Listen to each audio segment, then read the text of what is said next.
Então, muito boa tarde a todos. Não somos muitos, mas como eu costumo dizer, somos as pessoas indicadas para estar aqui e somos bons.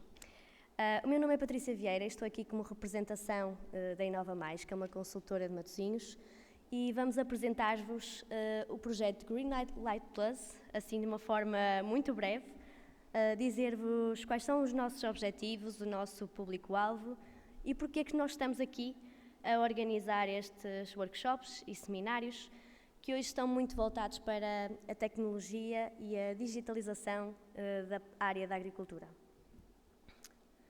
O projeto Green Light Plus arrancou em agosto do ano passado e terminará em julho deste ano. É um projeto de curta duração, tem apenas um ano. Ali tem a indicação do nosso website, onde vocês podem encontrar a nossa agenda, todos os materiais que temos desenvolvido ao longo deste tempo. E pronto, é um projeto que é cofinanciado pela União Europeia e, tal como já tinha referido, tem a coordenação única e exclusiva da Inova Mais. Os nossos objetivos, tal como já tinha referido anteriormente, é informar e esclarecer desde os mais jovens, os professores, os nossos estudantes do ensino superior, mas também os agricultores, sobre o que é a política agrícola comum, qual a sua importância e como é que os consumidores e os agricultores podem beneficiar desta política que já existe há mais de 60 anos. A nova PAC surgiu este ano, ou melhor, arrancou este ano, mas já tem sido desenhada desde 2018 e vai se prolongar até 2027. Esta nova PAC está muito aliada ao Pacto Ecológico Europeu, à estratégia do Prado ao Prato, todas aquelas estratégias da União Europeia que estão muito ligadas à sustentabilidade. Esta nova PAC, esta nova Política Agrícola Comum, une-se a todas estas estratégias para tornar a agricultura mais sustentável. Bom, como referi então, o nosso público-alvo vai desde os mais jovens aos estudantes, professores, até aos agricultores e outros atores rurais. Também trabalhamos com municípios e isso também é um dos nossos públicos-alvo. Começamos o projeto em agosto e arrancamos na procura de entidades para se juntar a nós, que já vou falar um pouco mais à frente, e desde então temos vindo a organizar atividades para os jovens, para os menos jovens, tudo no intuito de mostrar o que é PAC e a importância da agricultura. Bom, quando falamos no início do projeto em ligarmos-nos a mais entidades para crescer, falamos na nossa fase de plantar. E o nosso objetivo é termos cerca de 80 entidades integradas neste projeto e neste momento temos cerca de, acho que já ultrapassamos as 60. Portanto, todas as entidades que queiram integrar esta rede pode fazê-lo e vai aparecer no nosso website e acreditamos que assim é uma rede network muito mais fácil para quem quiser encontrar os parceiros-chave da agricultura. Irrigar. Quando falamos em irrigar, falamos de materiais promocionais que nós temos desenvolvido ao longo deste ano, nomeadamente vídeos promocionais, vídeos tutoriais para crianças, fichas de projetos, podcasts. Temos também um desafio do glossário e estamos também a gravar 3 episódios que vão ser lançados no canal 180, onde especialistas falam e discutem os objetivos e as problemáticas da agricultura e quando falo de objetivos, claro, é da PAC. Exato. Quando falamos em crescer, como é que nós crescemos? É levando a nossa palavra a todas as pessoas que queiram aprender e saber mais sobre a política agrícola comum na prática. Isto significa que estamos a levar ao nosso público-alvo ações concretas para que eles entendam perfeitamente aquilo que é a política agrícola comum de uma forma mais simples, como é o exemplo destes workshops. E, por fim, vamos colher resultados e nisto vamos organizar uma conferência final que vamos realizar no dia 6 de junho, na FNA. Se estiverem por lá, estão todos convidados, mas também no final de junho, ali há um erro, de julho, porque nós inicialmente éramos mesmo para fazer no último mês do projeto, entretanto houveram umas alterações e, portanto, vamos fazer tudo isto em junho. Os 5 webinars será no final do mês de junho. E pronto, partilhar convosco alguns dos materiais que podem encontrar no nosso website.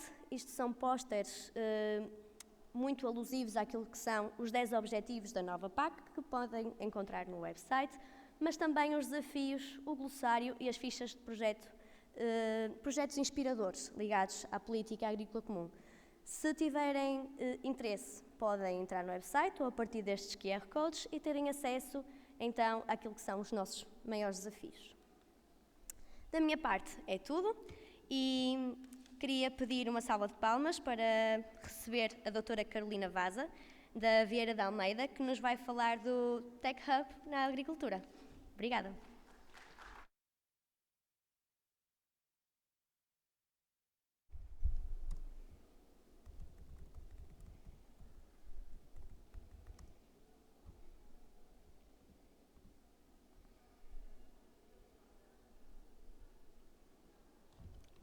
Boa tarde a todos. Primeiro que tudo, agradecer à Patrícia e ao Vibesa, em nome da Vieira de Almeida, por o convite e pela oportunidade de estarmos aqui hoje a falar sobre estes temas tão relevantes para o setor como são os desafios tecnológicos e jurídicos que enfrentam. Gostaria desde já de dizer que, com pena nossa, não pôde estar presente nenhum dos nossos colegas especializados na área de tecnologia, mas naturalmente qualquer questão que tenham poderão falar comigo no final. Eu também disponibilizarei os contactos para que eu possa encaminhar todas as questões que tenham para os meus colegas. Assim sendo, Tech Hub da Agricultura. Bem, isto é sobre tecnologia, mas não está a contribuir muito. Este pointer. Boa, perfeito. Começamos então pela agenda. Isto é um breve programa dos conteúdos pelos quais vos vou guiar agora de seguida. Vamos começar com uma breve introdução do que é o Tech Hub e qual é esta iniciativa que tem estado a ser desenvolvida na Vieira de Almeida. Quais os desafios propriamente ditos que o setor tem enfrentado, o setor do agronegócio, por assim dizer, e em específico selecionámos, em conjunto com o Sr. Professor que falará de seguida, uns 4 temas mais relevantes que também tocam provavelmente nos temas e nas maiores dificuldades que os agricultores têm sentido, nomeadamente em matéria de dados pessoais, de cibersegurança, inteligência artificial e blockchain. Bem, começando pelo Tech Hub. O Tech Hub tem estado a ser desenvolvido no escritório, na Vieira de Almeida, que é um escritório de advogados que conta com cerca de 400 advogados de diversas áreas de especialidade e a mais-valia do Tech Hub, ou o que o Tech Hub nos traz de novo, é um cruzamento entre a nossa experiência, a experiência que temos em matéria tecnológica e o know-how específico de cada setor. Ou seja, no escritório temos pessoas dedicadas a determinados setores, como sejam o agronegócio, a aeroespacial, a inteligência artificial e, cruzando, eu, por exemplo, faço parte não sou apenas associada a direito do ambiente, mas faço também agronegócio, portanto, junto estas duas valências e faço parte do Tech Hub na medida em que cruzamos a nossa experiência em tecnologia com este know-how específico para tentar fazer face aos desafios nesta matéria que têm surgido. E nós temos estruturado mais ou menos, sob pena da cadeia ser bastante mais extensa do que aqui exponho, nós dividimos mais ou menos na produção, na transformação, distribuição e consumo. E estas têm sido as tecnologias que ultimamente têm surgido ou que se têm imposto mais, nomeadamente os temas dos drones, a utilização de drones e satélites, os sensores, internet das coisas, inteligência artificial e robótica e blockchain. Vão-se colocando ao longo da cadeia de distribuição na agricultura de variadíssimas formas. E depois tocam toda esta vertente jurídica, que acaba por ser um pouco extensa e densa, mas basicamente quando pensamos em drones temos que pensar em regras específicas para a utilização das imagens, em condições de licenciamento. Quando pensamos nos veículos, temos que saber que existem isenções específicas a novas tecnologias, que existem regulamentos específicos para determinado tipo de veículos, e é um pouco isto que nós fazemos no Tech Hub. Juntamos as novas tecnologias e esta vertente tecnológica com o nosso conhecimento jurídico. Estando apresentado o Tech Hub que temos no escritório, vou continuar a minha apresentação pelos desafios do setor.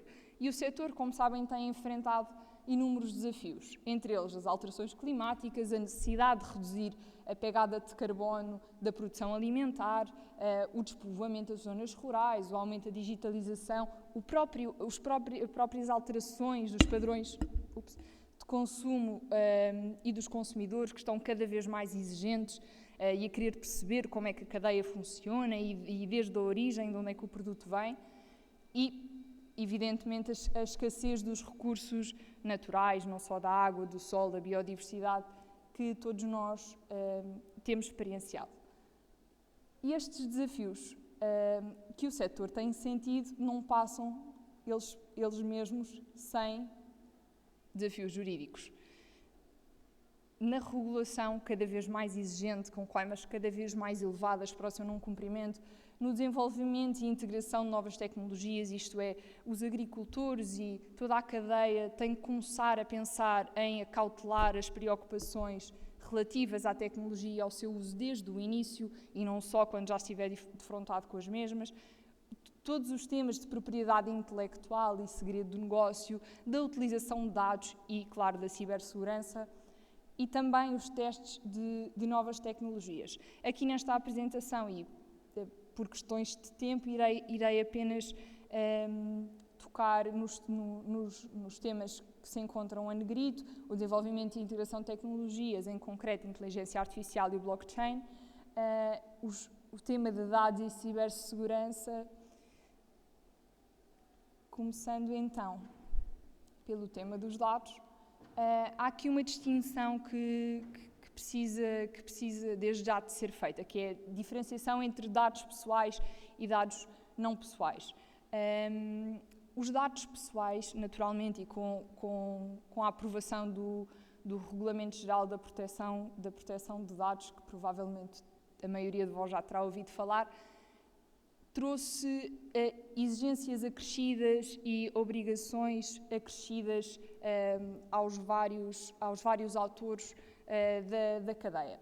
Um dado pessoal, portanto, é uma informação relativa a uma pessoa singular, identificada ou identificável. E diz-nos este regulamento que identificável é uma pessoa singular que possa ser identificada direta ou indiretamente por referência a qualquer identificador. Imagine-se o seu nome, a morada, o número de identificação, o NIF, o número de identificação fiscal, qualquer característica física ou fisiológica. E qual é que é a relevância disto? Em termos jurídicos e efetivos, os dados pessoais, devido à sua sensibilidade, têm uma proteção acrescida, que deverá ser acautelada pelos vários autores consoante as suas obrigações. Ou seja, nós poderemos ser qualquer um destes atores,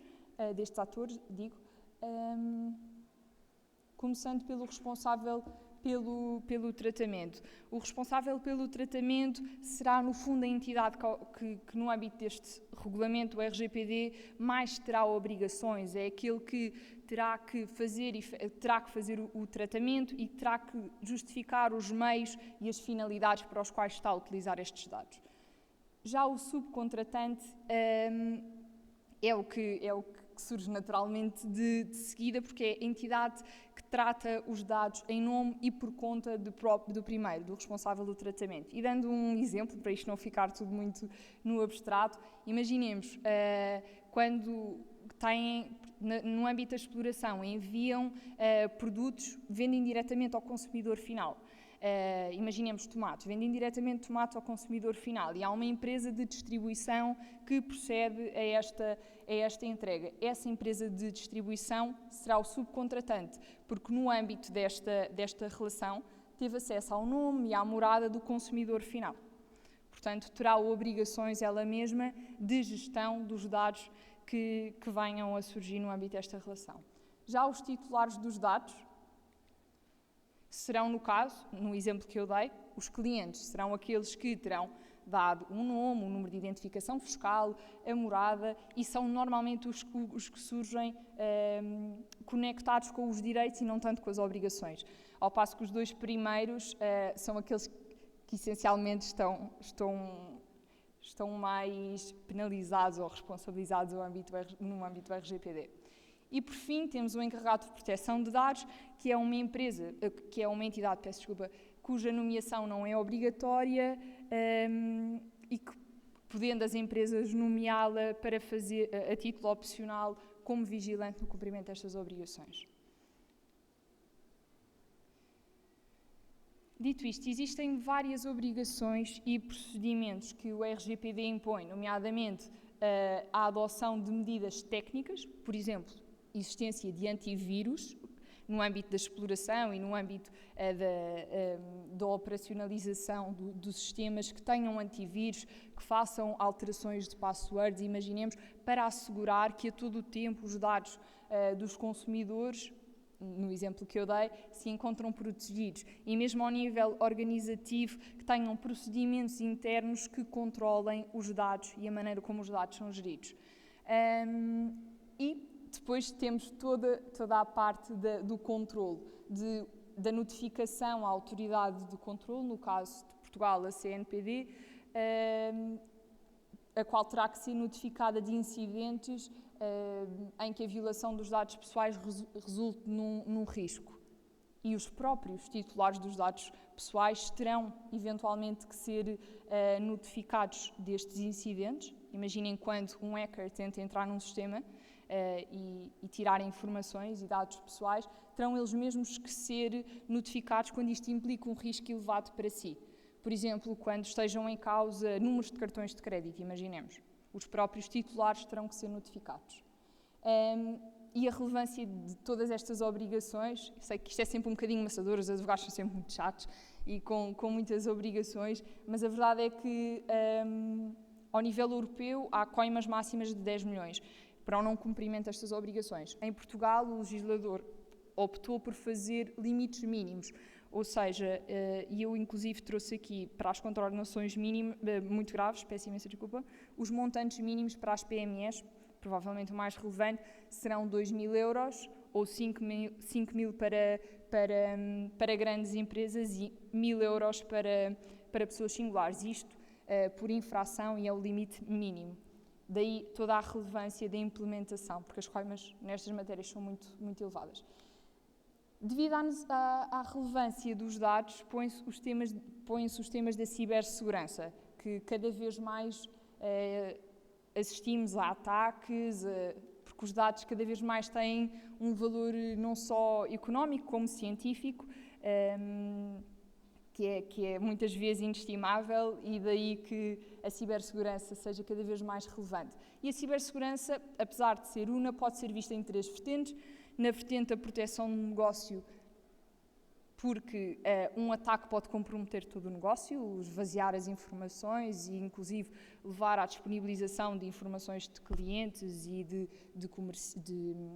imaginemos, de distribuidores ou o que seja que possa colocar em causa o próprio negócio.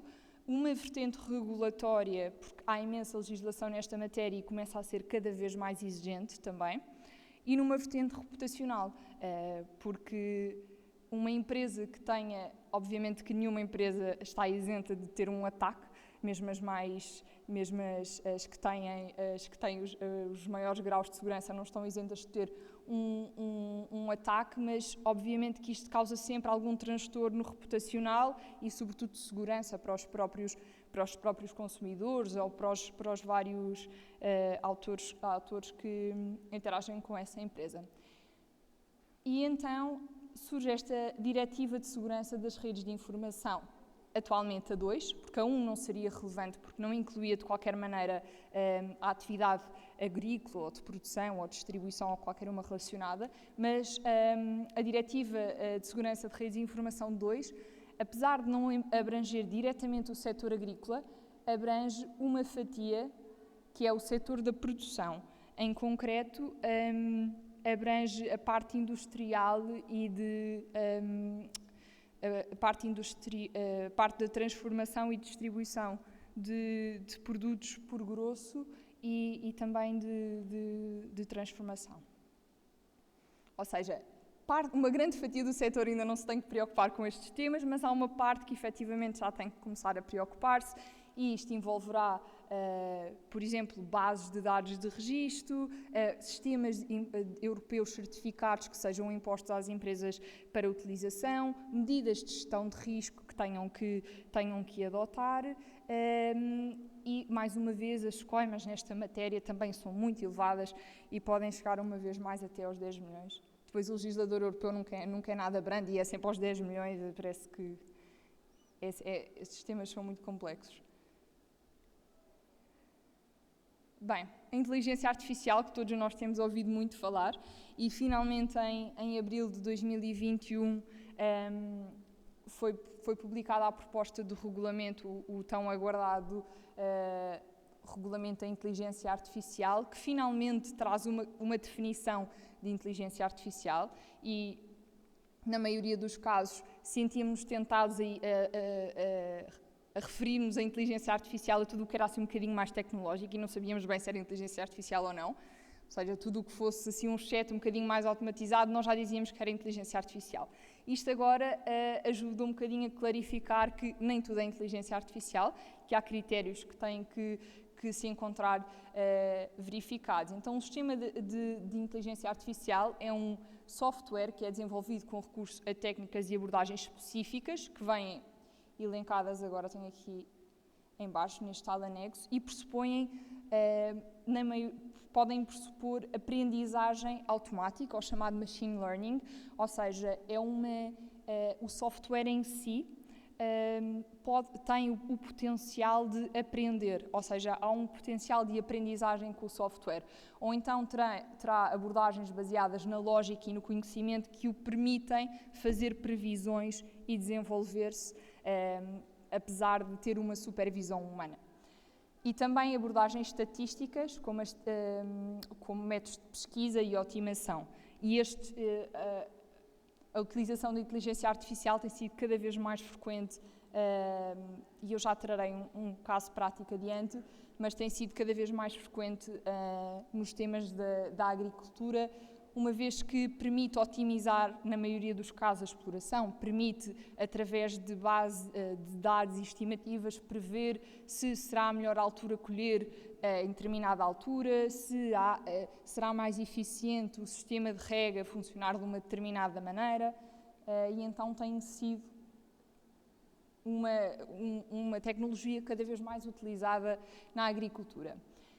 Aqui isto é só para exemplificar que, apesar disto já serem dados de 2021, nós notamos que Portugal, no que respeita a empresas até 10 trabalhadores, já tinha uma grande utilização, logo de seguida à Dinamarca, de inteligência artificial ou tecnologias de inteligência artificial na sua atividade, o que é fantástico. Não vos vou amassar muito com estes temas, porque eles são, de facto, bastante técnicos, mas só para dar uma ideia que existem diferentes níveis de risco e o sistema da inteligência artificial está construída com esta base piramidal, em que há um risco baixo e mínimo e há determinadas obrigações que têm que ser seguidas e, consoante o aumento do risco que esse sistema possa ter, se culminar num risco inaceitável, existirão sistemas de inteligência artificial que não serão permitidos, um pouco também para acautelar as questões éticas que se colocam também muito com os temas da inteligência artificial. O blockchain é um sistema que também é cada vez mais conhecido e teve o seu boom, pelo menos do ponto de vista de conhecimento ou da awareness da população, com as chamadas criptomoedas, que utilizam deste sistema de blockchain, que é um sistema altamente fidedigno, e traduzindo o nome, significa cadeia de blocos, e no fundo esta tecnologia funciona como um banco de dados, como se se tratasse de um livro de registros, mas um que não se pudesse alterar todo, que não se pode mexer, ou seja, permite um registro de dados e informação sucessiva, interligada em cadeia, que é cronologicamente consistente e cujo registro não é possível apagar. Daí que deu uma grande segurança aos seus utilizadores. E tenho aqui um exemplo, só para perceberem mais ou menos como é que esta tecnologia funciona. Por exemplo, uma transação ou operação é solicitada, há um registro de dados, há um contrato, há um envio de um determinado valor, um pagamento, e há uma transação que é difundida através de uma rede, ou seja, há uma ligação entre uma rede, e esta transação é difundida. Os nós utilizam algoritmos para validar esta transação. Esta transação converte-se ou é combinada com outras, de modo a criar um bloco de dados que não vai ser possível mexer. Esse é adicionado à blockchain, ou seja, à cadeia de blocos já existente. E a transação é concluída e, uma vez no sistema, para sempre no sistema. Não poderá ser mexido, é imutável, é também pseudónima, ou seja, não há transmissão de dados pessoais dentro da mesma cadeia.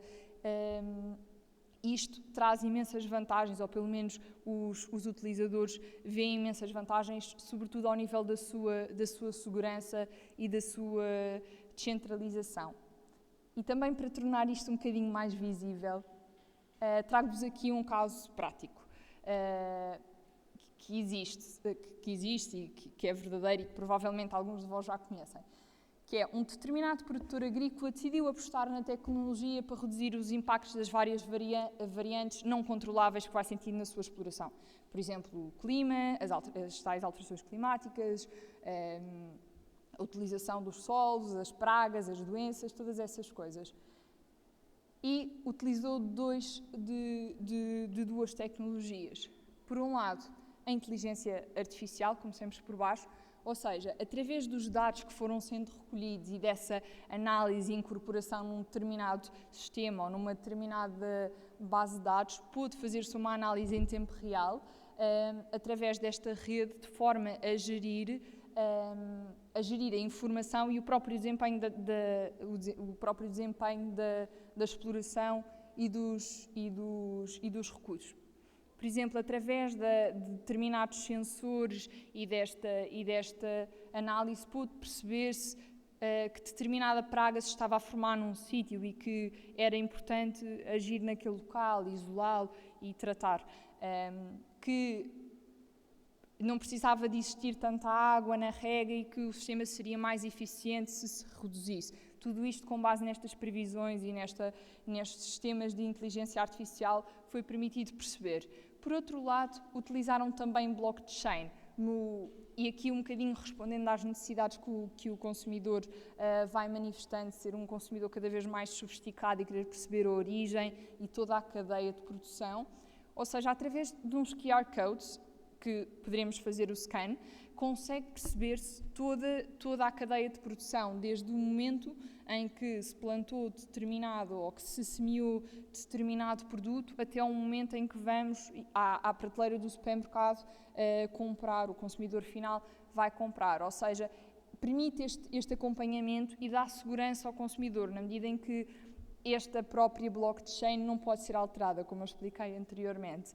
E este caso foi também inspirado, ou a inspiração veio do tema, provavelmente também conhecido, o tema dos diamantes de sangue, foi também quando isto começou a surgir, de modo, na altura, a perceber-se determinado diamante para ser produzido, se trataria ou não de um diamante de sangue e como é que a sua produção teria ocorrido.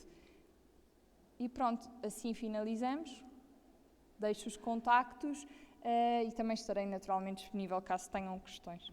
Muito obrigada.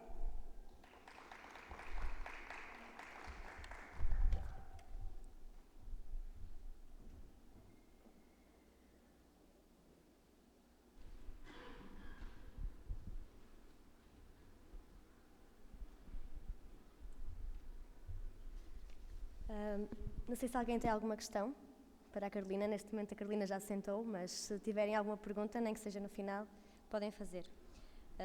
Agora chamaria ao palco o professor Dr. Luís Alcino, da Inovtec Agro, que nos vai apresentar aquilo que são alguns projetos ligados à transformação digital no setor agrícola. Uma salva de palmas.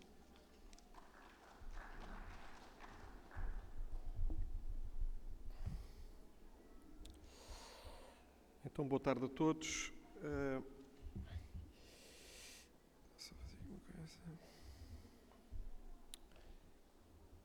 Obrigado também pela oportunidade de estar aqui convosco e obrigado à 9+, pelo convite e à Ovibeja pela organização deste seminário.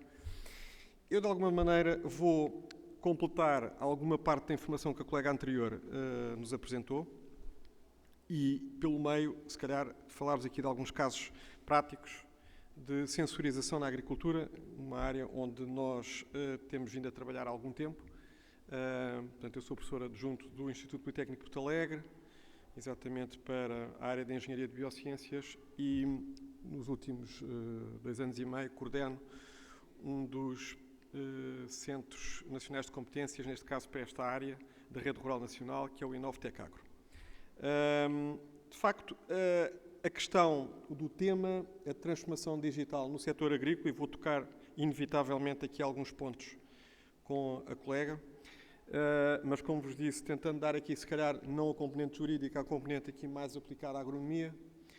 Eu costumo começar por este slide, até no contexto em que nós estamos aqui na Ovibeja, porque esta questão da transformação digital é às vezes uma palavra que começa por assustar muita gente e também às vezes o próprio agricultor, e eu lembro-me que neste caso nós estamos a falar só de mais uma, digamos, transição. Temos aqui identificadas sensivelmente as 4, incluindo esta que está a acontecer. Talvez a diferença que nós encontramos depois aqui é um bocadinho no tempo em que elas vão ocorrendo. Ou seja, na realidade o que nós aqui temos é, se nós recuarmos no tempo, há uns bons milhões de anos, temos o domínio do fogo e, portanto, temos aquela situação em que o ser humano começa uma certa etapa de fixação, digamos, de nómada a sedentário, ainda que essa fixação dá-se apenas na fase mais próxima de há 10.000 anos, mas ainda assim foi há 10.000 anos, não é?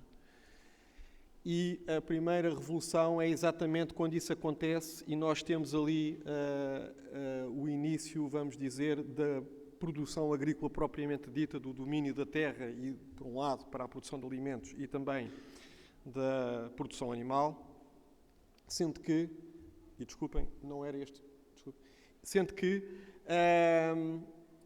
nós temos depois uma segunda etapa que, de facto, é aquela que vai avançar no século XVIII, XIX, portanto, com a Revolução Industrial. E, portanto, aqui já recuamos, já o tempo estreita um bocadinho. Depois entramos na Revolução Verde. A Revolução Verde é, basicamente, uma intensificação da produção de alimentos. E ela tem que ser vista à data da realidade. Portanto, a Revolução Verde surge praticamente no final do pós-guerra, portanto, com a necessidade de produção de alimentos, com a necessidade de desenvolvimento de produtos fitofarmacêuticos, de fertilizantes, portanto, de semente melhorada, enfim, do aumento da produtividade numa população mundial que estava carente de alimentos, e nomeadamente não só na Europa, mas no mundo inteiro, fruto da guerra que tinha acontecido. Ela é muito desenvolvida nos Estados Unidos, mas acabamos depois na Europa também por receber, ao fim e ao cabo, esse contributo. A própria origem da Comunidade Europeia tem um bocadinho esta origem também com base na Revolução Verde. E mais recentemente, e tudo isto a estreitar os períodos de evolução, e talvez essa seja a grande diferença que nós vamos vendo ao longo do tempo destes períodos, chegamos aos dias de hoje com esta tónica, digamos, da agricultura 4.0, ou seja, da introdução de tecnologia digital na agricultura, com o que isso representa. Depois começo por gostar de desmistificar um bocadinho o que é esta história da digitalização. E esta imagem, como podem ver aqui no slide, é uma imagem, é a primeira imagem, vamos dizer assim, que nós podemos ter sensivelmente no início do século passado, daquilo que é o exemplo perfeito do passar do físico para o digital, ou seja, é a digitalização de uma imagem feita por este senhor em 1957. É um sistema de transformação binária. Eu costumo dar como exemplo, às vezes, quando tento explicar isto aos meus alunos, a forma mais simples, que é quando nós pagamos num papel, vamos ao digitalizador e passamos do estado físico para o estado digital e comunicamos essa folha a seguir para quem nós queremos através do e-mail, para uns bons milhares de contactos nesse formato digital. Portanto, este é o fenómeno da digitalização. E qual é, digamos, a grande vantagem que ele traz? Estão aqui resumidas algumas dessas vantagens. É, por um lado, a confiabilidade e precisão. Claro que esta imagem, em 1957, tem a qualidade que tem. Ainda, se calhar, muitos dos scanners que temos lá em casa velhos ainda trazem esta qualidade, mas, portanto, hoje é perfeita e com os riscos também que isso pode acarretar. Tem uma menor suscetibilidade a ruído e interferências, portanto, é menos propensa a distorções. Pode ser compactada, e essa é uma coisa extraordinária. Portanto, nós hoje temos, não papel apenas digitalizado, temos fecheiros de música, temos fecheiros de som, temos fecheiros de vídeo, não é? Em que nós trazemos, hoje em dia, já não trazemos um rádio no carro, trazemos praticamente a passagem do som deste aparelho para o aparelho do carro, portanto, através dessa digitalização. Portanto, uma eficiência de utilização de dados versus informação enorme, que foi aquilo que, de alguma maneira, a digitalização conseguiu trazer. Ora bem, coloca-se nesta matéria perceber um bocadinho, como a colega falava, algumas situações, então, do que é essa integração na agricultura e onde é que ela, por exemplo, se faz sentir hoje em dia mais. E essa integração é, ao fim e ao cabo, em qualquer dos pontos, se quisermos pensar, da cadeia de um sistema agrícola, desde aquilo que vai da exploração agrícola propriamente dita, à distribuição, até, digamos, à loja onde eu vou, enquanto consumidor, adquirir esse produto e todos os passos que possam existir intermédios. E tem, essencialmente, aqui dois alvos, que é, por um lado, o agricultor propriamente dito, naquilo que é, obviamente, a possibilidade que ele tem de incorporar dados que lhe poderão dar informação e sistematizá-los, mas depois também passar essa informação aos consumidores num momento em que todos vós e eu também gostamos de estar muito bem informados daquilo que compramos, principalmente em matéria de alimentação. E, portanto, eu posso aqui fazer esta causa e efeito.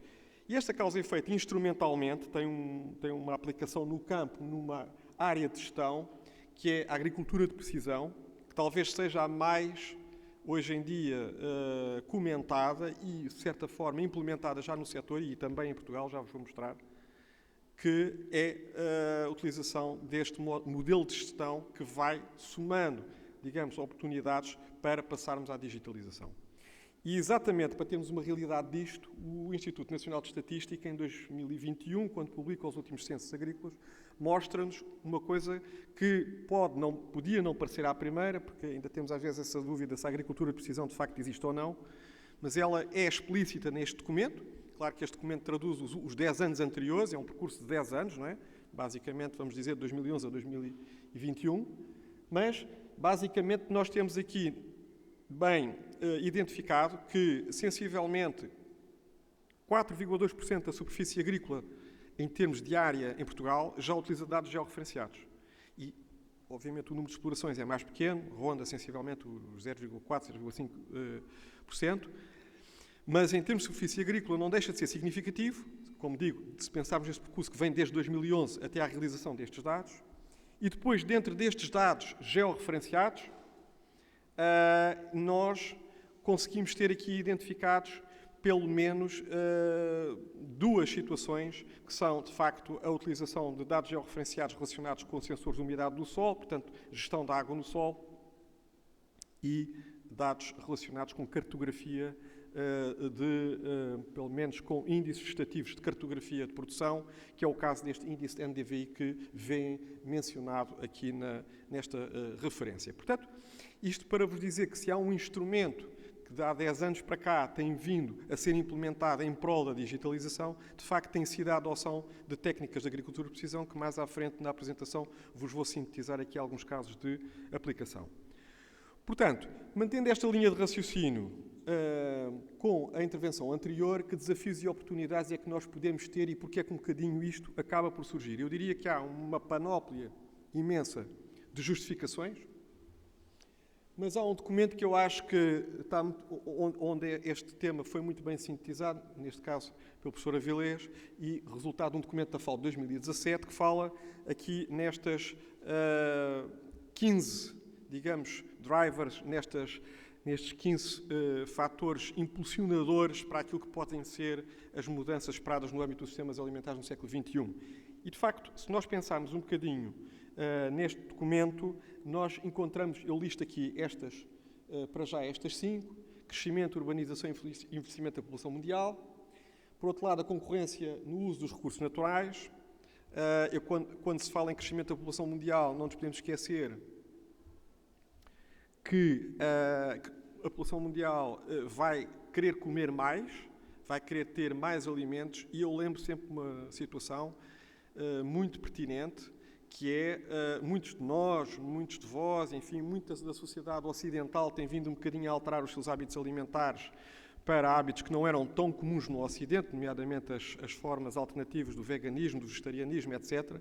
Mas os 2 países com maior população do mundo, neste momento parece que a Índia está a sobrepor-se cada vez mais à China, mas esses 2 países, com alterações do ponto de vista de rendimento dos próprios habitantes, querem comer carne, ao contrário daquilo que tradicionalmente era a sua alimentação. E, portanto, nós vamos ter aqui cada vez mais, ou não, dependendo da tecnologia e do bom senso, acima de tudo, uma disputa de recursos naturais que tem a ver com o espaço das culturas, o espaço da produção animal e o espaço da produção agrícola, e todos no planeta.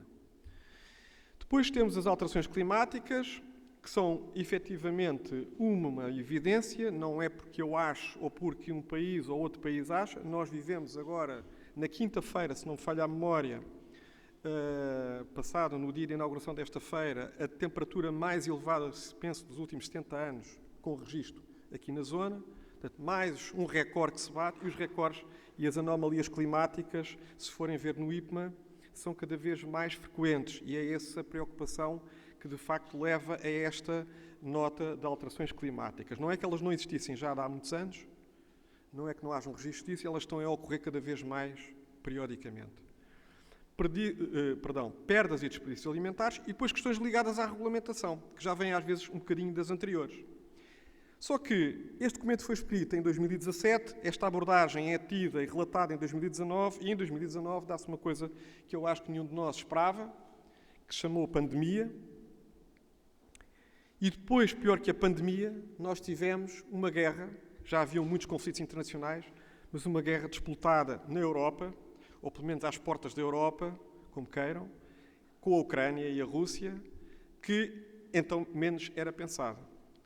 E isto tem uma causa inevitável nos mercados, naquilo que são matérias-primas, produtos à produção, produtos ao consumidor, etc., que vos vou mostrar 3 mapas a seguir que evidenciam exatamente o que estamos aqui a falar.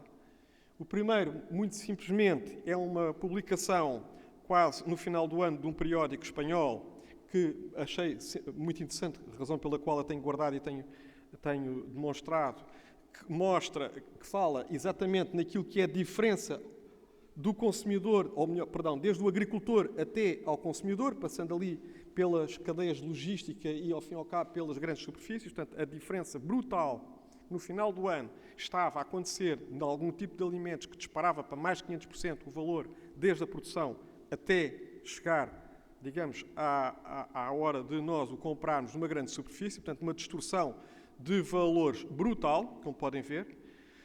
Depois, a evidência segunda é recente, é tirada ontem ou anteontem para esta mesma sessão, que é uma atualização do índice de preços de produtos agrícolas no produtor, com base a 2015, e isto significa que, se repararem na tendência, só temos aqui alguns meses de 2022 ainda, que, como podem ler, na base, o documento é o mais recente do Instituto Nacional de Estatística.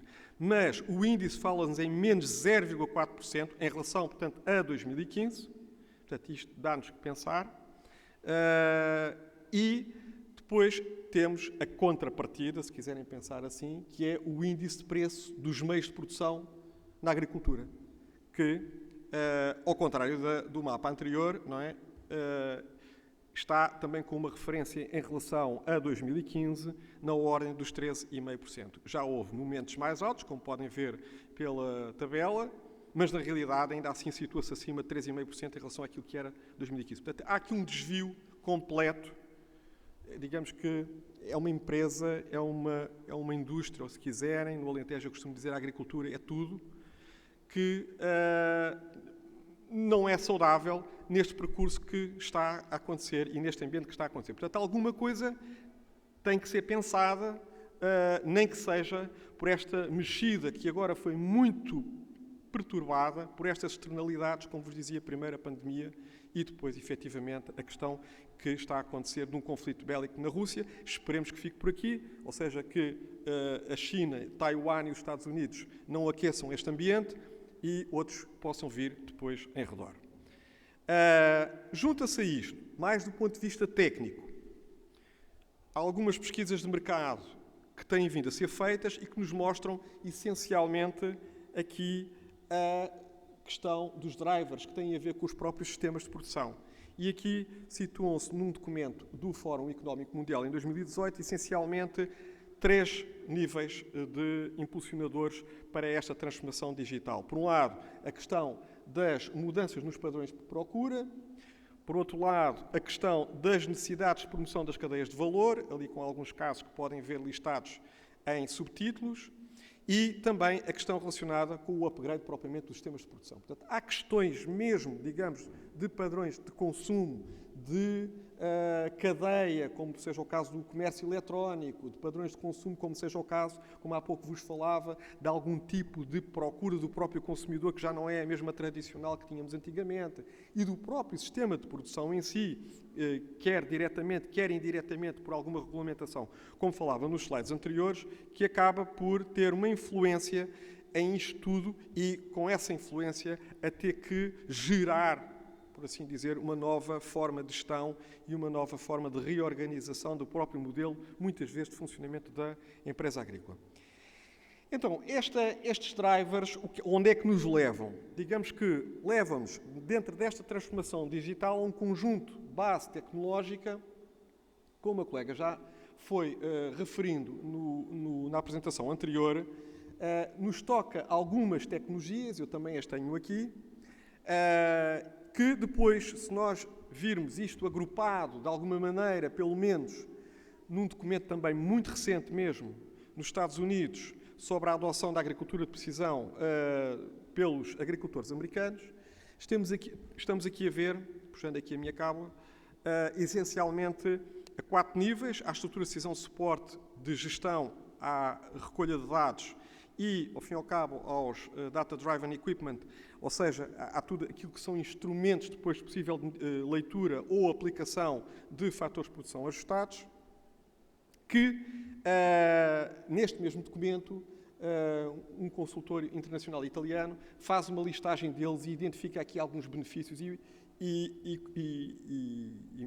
contras, vamos dizer assim, ou pelo menos algumas reticências, principalmente naquilo que é focado na ótica da agricultura de precisão, que, como vos disse, é talvez o primeiro, não vou dizer o principal, mas o primeiro instrumento que nós talvez estejamos a assistir naquilo que é a adoção da transformação digital na agricultura. Ora bem, e passo aqui a dar-vos alguns exemplos onde é que essa agricultura de precisão pode contribuir para esta transformação digital. Por exemplo, naquilo que é, numa primeira análise, a monitorização das culturas. E a monitorização das culturas, normalmente nós temos aqui 2 abordagens. Uma é a abordagem que diz respeito ao todo, ou seja, nós passamos a ter forma de analisar uma, por exemplo, parcela de milho, não naquilo que é a sua média de produção, porque aquilo que nos diz é relativamente pouco opaco, mas quando fazemos a georreferenciação dessa parcela, e recordo-vos aquilo que dizia ao início dos dados georreferenciados, eu consigo localizar as zonas onde efetivamente tive o quê, no caso do milho, a produção, a umidade, e consigo efetivamente perceber com o tempo, portanto estamos a ver aqui uma observação de variação no espaço, mas se esta variação no espaço se der ao longo dos anos, eu posso fazer esta análise ao longo do tempo e faço uma variação temporal daquilo que podem ser, eventualmente, zonas onde eu estou, efetivamente, a ter mais ou menos cultura e, portanto, onde eu estou a ter dados para poder compilar e, mais tarde, transformar em informação, poder fazer o processo de tomada de decisão.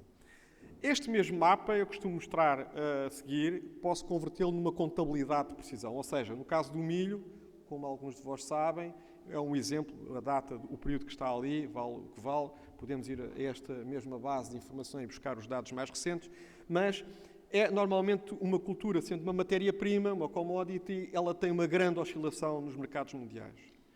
E, portanto, dependendo da altura, eu se mantiver exatamente a mesma técnica que estou a fazer, aplicando o mapa anterior, eu se simular para 3 valores de produção, para o mesmo valor de produção, peço desculpa, simular 3 valores de preço de compra do milho, eu posso ter aqui o meu mapa de contabilidade de precisão, de perceber exatamente onde estou a perder, a ganhar ou a ter alguma margem de receita na minha atividade. Portanto, continuo a ter dados, a digitalizar, digamos, estes dados, a ter informação que pode ser interoperável para saber qual a minha conta de cultura e, mais do que isso, que essa já, muitas vezes o agricultor já sabe, onde é que eu tive efetivamente mais e onde é que eu tive menos e, portanto, eventualmente estudar essa situação. Portanto, eu aqui tenho uma abordagem num tipo de culturas, que são as culturas, muitas vezes cereais, por exemplo, como matérias-primas, em que eu me prendo essencialmente naquilo que é o todo da cultura e eu quero, se possível, encontrar uma métrica que uniforme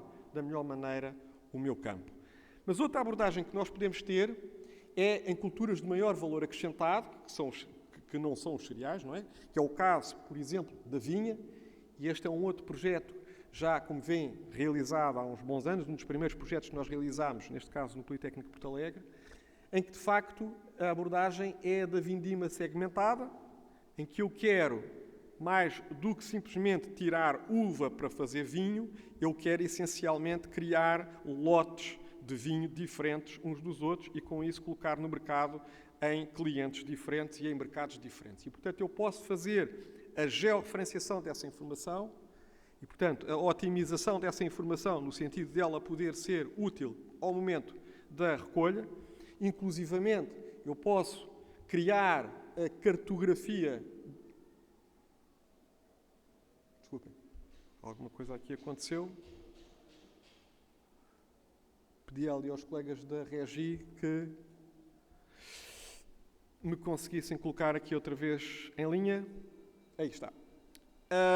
Eu posso criar aqui a cartografia de produção e, com base nessa cartografia de produção, portanto, ter, como vos dizia, a oportunidade de, separando lotes, poder ter blends diferentes e, com isso, originar, portanto, aquilo que são vinhos diferentes. E, portanto, eu estou a meter valor acrescentado naquilo que é um produto, que é o vinho. Hoje, por exemplo, esta situação passa para o azeite, cada vez mais, e com isto estou, efetivamente, a voltar a ter dados que posso incorporar e que posso tratar para tomar decisões.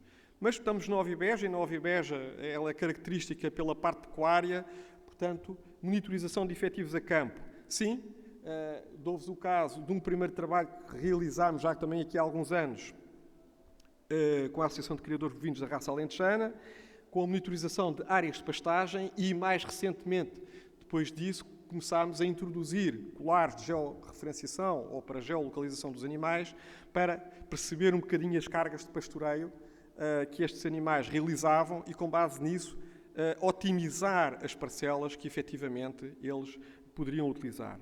Mais recente ainda, aliás, numa apresentação feita muito recentemente no Congresso do Hospital Veterinário da Muralha de Évora, em março, uma compilação, aqui tem um slide, eu infelizmente, como não estou a trabalhar no meu computador, não vos consigo pôr o vídeo que está em baixo, mas neste caso, um cruzamento de informação entre aquilo que pode ser a detecção remota, por exemplo, com um drone, com uma câmara multiespectral, e cruzar, que é o que vem aqui à esquerda, seria o drone, portanto, a aproximar-se das vaquinhas que estão ali em baixo, aqueles pontinhos, onde nós sabemos que elas estão com a informação de georreferenciação dos colares e podendo cruzar as duas coisas na área, que é onde estão aqueles pontinhos naquela plataforma, onde nós sabemos onde está mais pastagem ou menos pastagem e, portanto, perceber se há uma carga animal adequada ou separada daquilo que é a realidade que efetivamente há no campo, mais uma vez, com uma tomada de decisão que podemos fazer decorrente desta realidade.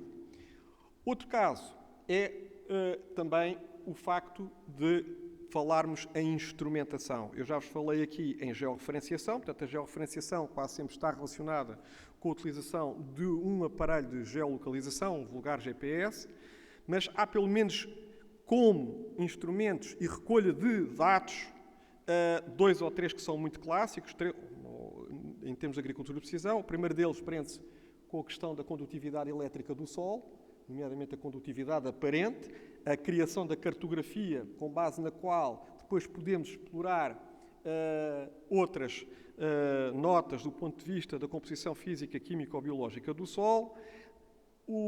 Outra das realidades é o cruzamento de informação entre aquilo que é a detecção remota, em termos de imagem, já vos falei no caso de detecção remota de baixa altitude, com o uso de um drone, mas pode ser o caso da utilização de imagem de satélite e, neste exemplo, aliás, o que vem é um cruzamento de informação entre aquilo que é a imagem de satélite com base no indicador vegetativo, que está cá em baixo a olhar para esta parcela, neste caso com uma produção de forragem, e que, por sua vez, ainda cruza com a linha de água no solo dada por sensores de medição dessa mesma umidade no solo e, portanto, com base na qual nós, nesta parcela, podemos ligar ou desligar o sistema de rega consoante o cruzamento de informação que fazemos dos dois sensores. Depois temos a cartografia de produção, portanto, digamos que aquilo que é a máquina que vai fazer a recolha e, como há pouco vos dizia, também podendo ser feita manualmente, mas aqui mecanizada, em que eu fico no final da parcela com os dados da produção e de onde ela ocorreu, e se ainda quiser, posso gerir, digamos que, a interpolação de dados do ponto de vista da detecção remota próxima, por exemplo, neste caso com um drone e uma parcela, com a detecção de zonas onde preciso fazer mais ou menos herbicida e depois a transposição de dados para um trator e uma máquina operadora que pode fazer exatamente a localização perfeita desse herbicida na zona onde foi detectada remotamente e, mais do que isso, que é o que a barra verde e amarela querem representar, que é o corte de secções, ou seja, a automação de funções, evitando que haja sobreposição da aplicação do produto por 2 vezes na mesma zona. Ainda por último, nas tecnologias empregues, para a recolha de dados e aplicação de fatores, temos muito recentemente em Portugal, pelo menos 1 ou 2 casos, seguramente, de utilização já de tecnologia de rega de precisão, ou seja, basicamente a possibilidade, de ter aqui uma, portanto, seja por controle de zona, seja por controle de velocidade, de dotação da água em relação àquilo que é a zona, por exemplo, do solo e da capacidade de retenção do solo nessa mesma água. Portanto, onde é que isto vai entrecruzar, e agora voltando outra vez à questão da digitalização e, portanto, cruzamento da agricultura de precisão com a digitalização? Digamos que nesta última fase da apresentação retomo algum do discurso que a colega falou, não na ótica, obviamente, do direito, mas um bocadinho daquilo que são as tecnologias, onde estes dados, destes sensores, desta instrumentação, destes casos que vos mostrei, podem ligar. E podem ligar como? Primeiro, temos aqui o caso da internet das coisas, o IoT. Pronto. O IoT basicamente é podermos pegar nesta informação, interligá-la, não é? E desde logo, quando faço isto, eu tenho aqui uma situação que se prende com a necessidade de ter uma boa rede de comunicação. Infelizmente, é uma das ameaças que nós temos na digitalização do espaço rural, ainda é a rede de comunicação, fala-se no 5G, se forem ver o 5G na Europa, nada tem a ver com o 5G ainda em Portugal, e mesmo o 4G, não me admirava que muitos de nós aqui em algumas zonas de Óvio Beja peguem no vosso aparelho de telefone e não tenham rede. Portanto, é claramente um obstáculo que nós temos à digitalização e, no caso da internet das coisas, que dificulta, ou seja, ter, neste caso, os sensores a trabalharem em rede. Por exemplo, algumas daquelas aplicações que eu vos mostrei, eu ter informação, porventura do satélite em rede com a informação do sensor de rega, eventualmente a comunicação com o trator. Portanto, eu tenho aqui situações que têm a ver com este enquadramento de vários sensores numa determinada rede. Depois temos uma que tem a ver muito também com a digitalização e hoje penso que é uma oportunidade imensa, que é tanto a realidade virtual como a realidade aumentada. São duas tecnologias distintas. A realidade basicamente virtual, digamos que nós estamos 100% num ambiente virtual. Um de vós podia estar aí com um headset, que são aqueles óculos que estão ali, e portanto nós, por exemplo, no Inovatec Agro desenvolvemos recentemente uma aplicação destas para treino de operadores de máquinas.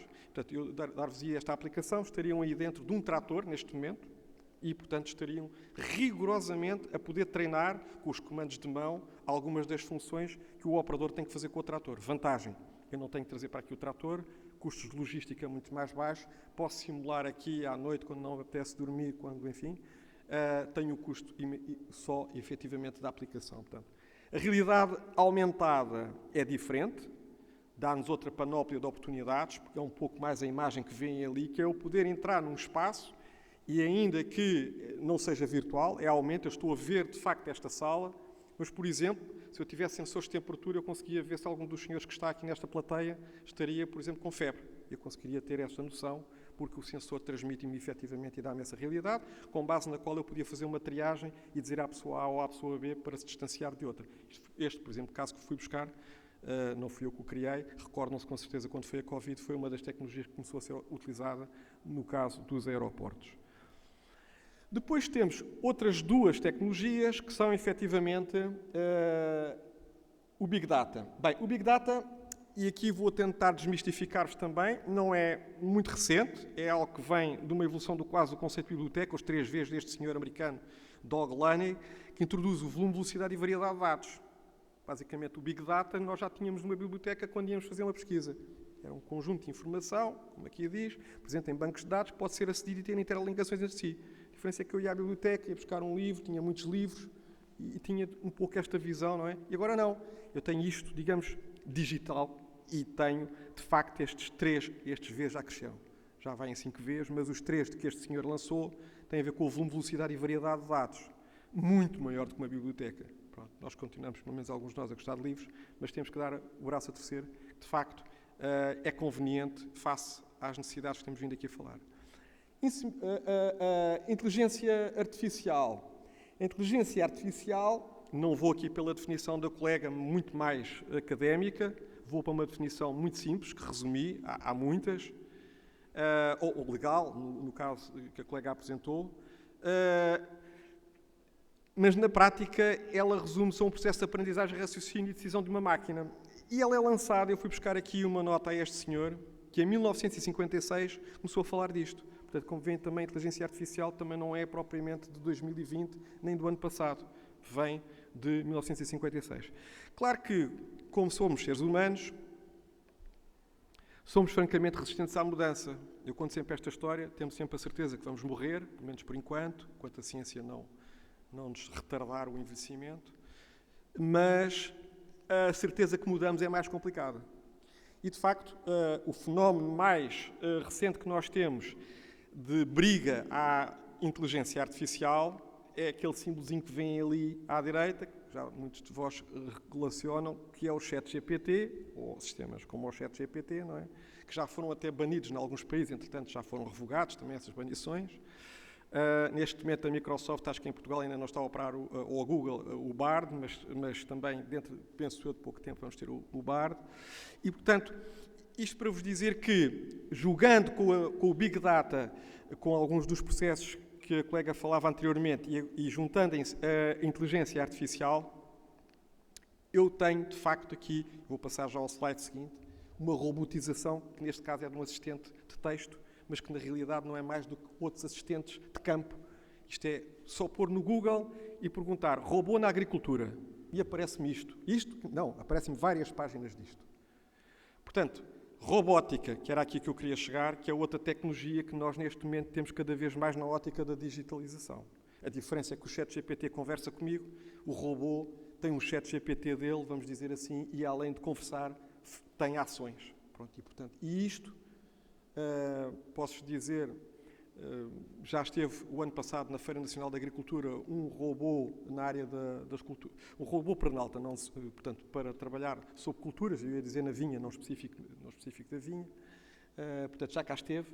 Há um certame internacional que se chama FIRA, que é a maior feira internacional de robótica agrícola, onde muitas destas imagens são tiradas, e neste momento estão uma série de empresas já a começar a comercializar. Eu já soube aqui na Ovibeja de alguma procura, por exemplo, de pulverizadores autónomos para trabalharem no olival em sebe. Portanto, isto já não é nada, enfim, ficção científica, é uma área que está perfeitamente implementada naquilo que é a utilização, otimização de processos e também a digitalização dos processos em termos de aplicação de produtos. Desmistificando, aquele senhor Karel Čapek, que vem ali, em 1920, que foi o primeiro senhor que falou nisto, é um senhor checo, a propósito de uma obra de teatro, que se lembrou naquela altura, criaram um texto que era a construção de um humanoide. Aliás, o texto era um bocadinho a história do humanoide, e depois o humanoide que se revoltava contra a espécie humana, que estas coisas têm sempre estas coisas, mas há quem diga que a palavra robô vem um bocadinho deste senhor, até 1920. Portanto, como veem, não é também de todo uma grande novidade.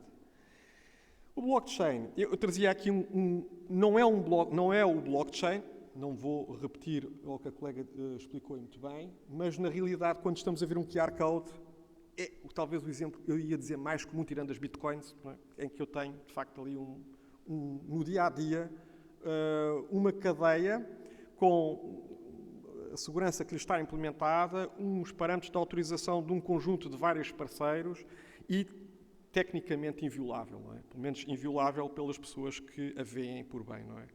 Pronto. Isto para vos dar aqui alguns exemplos, talvez, das tecnologias a que podemos depois juntar os softwares de gestão, que ao fim e ao cabo incorporam um conjunto delas, que com a agricultura de precisão, como vos comecei por falar, é aquela que se calhar no terreno já está mais implementada e vai a caminho de continuar a estar implementada na recolha, principalmente de dados, para depois serem trabalhados e desses termos informação. E terminava aqui a minha apresentação com estes últimos 2 slides, com uma nota também muito importante naquilo que é, por um lado, a cibersegurança. Este documento é recente, é de 2022, e, portanto, fala-nos exatamente na exposição de risco que a própria agricultura de precisão e digitalização pode ter à cibersegurança. Isto foi uma situação que decorreu, mais uma vez, tudo isto tem as suas justificações, da guerra, do conflito entre a Rússia e a Ucrânia. Até aqui parece que estava tudo adormecido e, portanto, havia aqui uma certa paz também na digitalização. Havia uns hackers, mas era para roubar músicas e não era muito mais do que isso. Não é? Mas, de facto, a situação neste momento é muito mais séria e muito mais necessária, inclusivamente a questão de legislação e regulamentação sobre este assunto. Portanto, não há dúvida nenhuma que a digitalização é alvo disto. E agora, deixando um pouco mais distante e voltando um bocadinho mais terra a terra aqui à nossa agricultura. O que é que nós podemos ter de ameaças à digitalização, digamos, no setor? Bem, enumero aqui 6, poderão haver mais, mas a primeira delas é, de facto, a transformação digital em Portugal tem, no mínimo, que contemplar as diferentes escalas de empresas agrícolas que nós temos. No Alentejo, como sabem, estamos a falar ou até ao Rio Tejo, Riba e depois Alentejo. Portanto, a Alentejo temos a maior superfície agrícola do país com uma dimensão de propriedade que nada tem a ver com a média da propriedade nacional e, portanto, temos um nível de organização, não faço com isto nenhum juízo de valor, obviamente, mas uma diferente economia de escala daquilo que é a propriedade Riba-Tejo, portanto, a norte. E isso significa que, efetivamente, estas metodologias, sim, às vezes perguntam-nos, mas nas minhas empresas, nas minhas atividades, eu posso implementar? Claro que sim, mas o nível de organização tem que ser revisto e, acima de tudo, tem que ser pensado para que um caso não é necessariamente standardizado ao outro. A segunda situação que nós temos é, digamos, como vos falei, a forte resistência à mudança. Esta pode ter a ver um bocadinho com um fator que o próprio Instituto Nacional de Estatística nos fala, que a idade média do agricultor, obviamente, não é um agricultor jovem, e isto pode nos dificultar no terreno, às vezes, à implementação de novas metodologias, portanto, há um ADN de sistemas muito tradicionais, mesmo em empresas com alguma dimensão que podem dificultar a implementação do processo. Depois, deixando um pouco estas questões, temos a questão dos dados. Primeiro, a colega falou muito bem, já deu aqui umas luzes de quem pertencem os dados. É uma discussão que eu acho que vai continuar a existir e que vai continuar, porque o agricultor é muito cioso dos seus dados. E, portanto, penso que essa discussão ainda se vai continuar a fazer, mas mais do que isso tem a ver com a própria interoperabilidade dos dados. Ou seja, eu tenho aqui um sensor, tenho ali outro, tenho outro e quero ligá-los. E, normalmente, eles ainda estão fechados. As chamadas APIs ainda não estão 100% a funcionar e isto ainda nos dificulta muito essa interoperabilidade. No caso das máquinas agrícolas, o exemplo mais recente que vai atenuando isto é uma norma que se chama ISOBUS, é uma norma ISO, a 11783, é uma standard, mas não é tudo. Portanto, e mesmo assim, costumamos dizer que tem sempre lá uma vírgula pelo meio, que nós temos que ir ali um bocadinho ao contacto, perceber qual é a diferença em relação à versão anterior. Depois temos, já foquei aqui outro senão, que são as redes de comunicação em espaço rural. Digitalização sem rede é muito difícil, não é? É estar a negar a evidência. E, por último, não menos importante, penso eu, a capacidade de transmitir e capacitar pessoas, e aqui há 2 níveis de capacitação.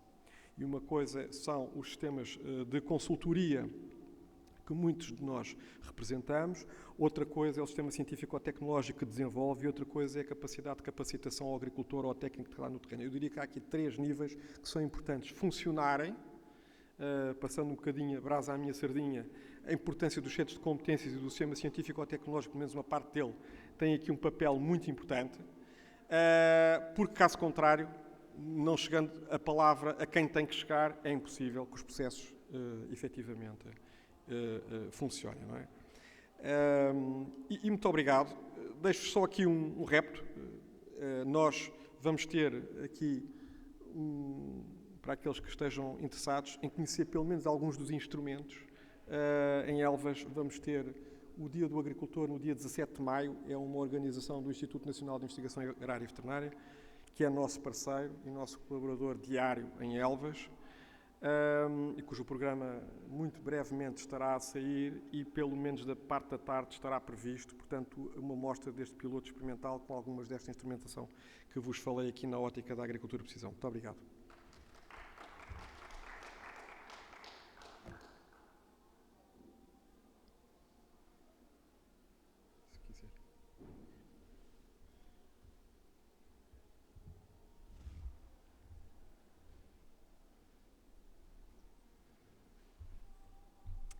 Então, muito obrigada pela vossa presença. Este foi o último workshop do Greenlight Plus, aqui na Ovibeja.